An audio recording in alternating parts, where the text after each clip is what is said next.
Kalojmë në Shkup, ku miratimi të buxhetit për vitin e ardhshëm i kanë paraprirë incidente dhe protesta të dhunshme pranë parlamentit. Deputetët e opozitës maqedonase u nxorën forcërisht nga seanca e parlamentit pasi tentuan ta bllokojnë atë. Ambasada amerikane në Shkup thotë se i ka ndjekur me shqetësim përplasjet politike, ndërsa u bën thirrje të gjitha palëve që të ndalojnë veprimet agresive. Isak Ramadani ka përgatitur kronikën nga Shkupi. Parlamenti i Maqedonisë e miratoi buxhetin për vitin 2013 në një atmosferë mjaft të tendosur si brenda në sallën ku mbahej seanca, por edhe më jashtë jashta ku mira përkrahës të lidhjes social-demokrate të opozitës maqedonase protestonin kundër miratimit të buxhetit ashtu siç e kishte hartuar qeveria. Ndërkohë, para se të miratohej buxheti, deputetët e lidhjes social-demokrate u desh të nxirreshin jashtë sallës forcërisht nga shërbimet e sigurimit të parlamentit.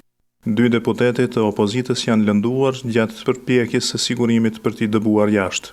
65 deputetë të shumicës votuan për miratimin, ndërsa 4 votat të opozitës shqiptare ishin kundër.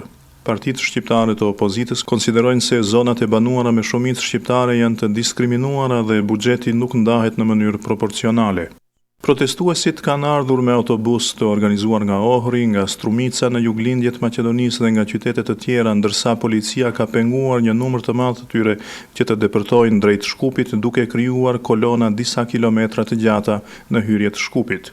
Njoftohet për arrestimin e disa demonstruesve të opozitës, ndërkohë që sipas organeve të rendit, policia ka arritur të pengojë një përleshje më të madhe ndërmjet protestuesve për krahës të opozitës nga njëra anë dhe të VMRO-DPMNE-s në pushtet nga ana tjetër. Protestuesit në krye me drejtuesin e lidhjes social-demokrate Branko Crvenkovski kanë thyer kordonin e policisë, por nuk kanë hyrë brenda në parlament.